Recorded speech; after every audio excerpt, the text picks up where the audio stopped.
Live from our 7 Tasmania studios, your nightly news with Louise Huber begins now.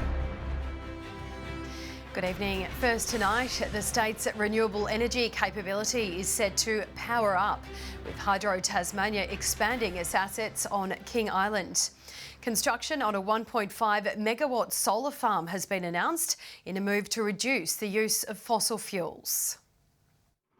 It's a power move, which the government says will put Tasmania at the forefront of renewable energy. Today we've got some very good news with the launch of a 1.5 megawatt solar installation on King Island.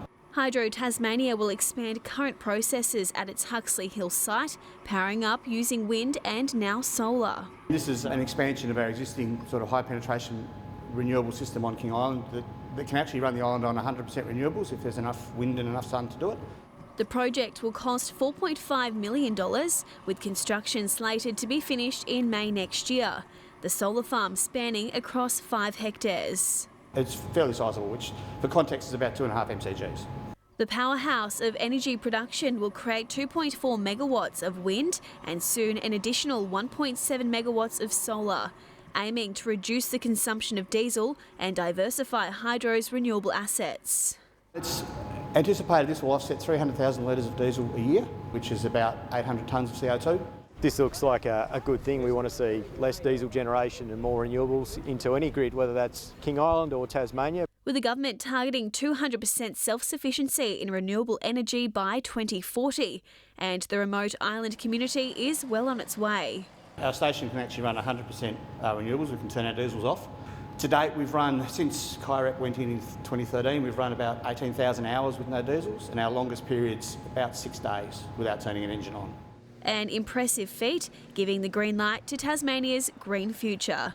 McKenna Bailey, 7 Tasmania News. The state's footy fans can plan their 2023 holidays, with the AFL releasing next season's fixture.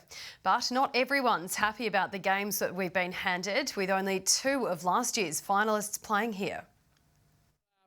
It's the ultimate menu, 207 games of footy. The AFL home and away season fixture unveiled today. You'll see some really big Thursday, Friday nights leading the start of the season.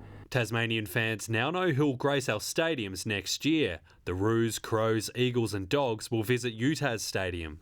Tasmania to host the first meeting between Alistair Clarkson and his former club. That'll be a big game, absolutely a big game. As well as an Anzac Day clash between the Hawks and Adelaide. Fans in the south will catch the Power, Giants, Demons and Suns. 2 games in the season's final month means there will be high stakes at Blunston Arena. They bring in much required investment, accommodation, retail. There's a lot extra spending as a result of these AFL games in Tasmania. Melbourne and the Western Bulldogs, the only of last year's finalists to visit the state. The AFL certainly hasn't done us any favours with that fixture, and given that the northern games really are about events activation in the winter months to stimulate the northern economy, some of those fixtures for the north really are a bit of a letdown. A view shared by former Premier Peter Gutwin, who took to Twitter to label the fixtures crap. With his proposed stadium attracting criticism of late, he also blasted former federal colleagues, saying the party hasn't got much right at all in recent years. Josh Duggan, 7 Tasmania News. Labor's Sarah Lovell will recontest the upper house seat of Rumney next year. The first-term MLC says she wants to build on the good work that she's done in the last 5.5 years.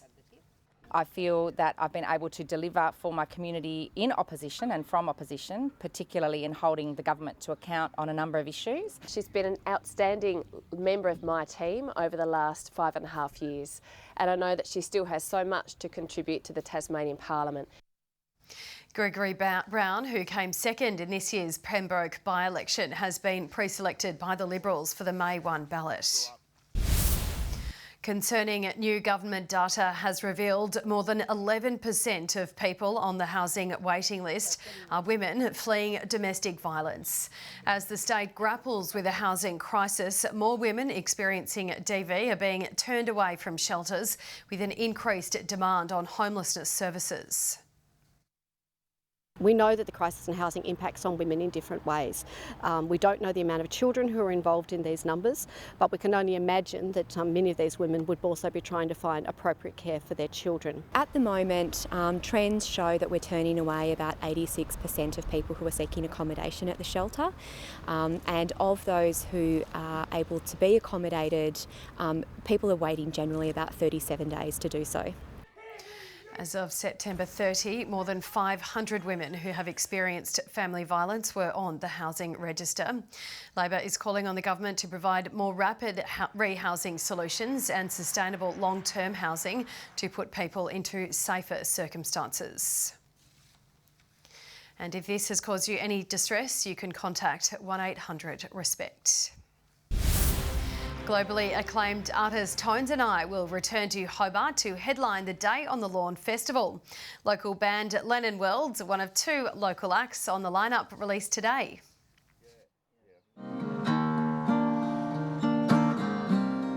Yeah, it's definitely one where we can really kind of let loose and play to a decent crowd. So the Botanical Garden's such an awesome location to do an event. So such a stunning, serene amphitheatre for a great event with an awesome lineup.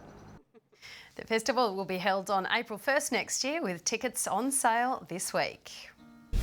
The Jack Jumpers have stormed home 84 points to 76 in a thrilling grand final rematch against Sydney on the road. The Kings put up a tough contest on their home floor, but had trouble containing the Tasmanians when it mattered most. Under lights at Kudos Bank Arena for Indigenous round, dynamic duo Milton Doyle and Will Magnay came out firing. Kings, little miscommunication, no time out call. Magnay athletically grabbed that one out of the sky and then kicks it out for Doyle.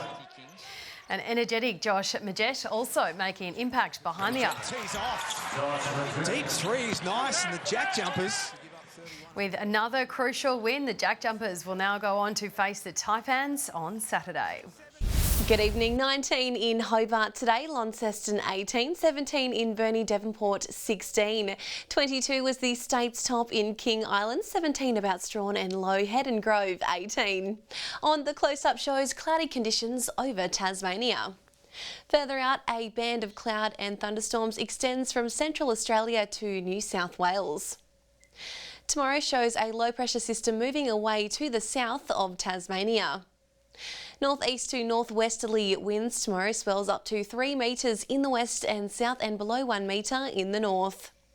A gale warning is current for the far northwest coast, central North Bank Strait, Franklin Sound, Flinders Island and the east coast, and a strong wind warning for the Central Plateau Lakes, southwest coast and central west coast. Tomorrow's forecast now 19 across Hobart and Dover, showers in Ouse. In the north, Launceston, showers increasing, 20 in Devonport, Scottsdale, showers.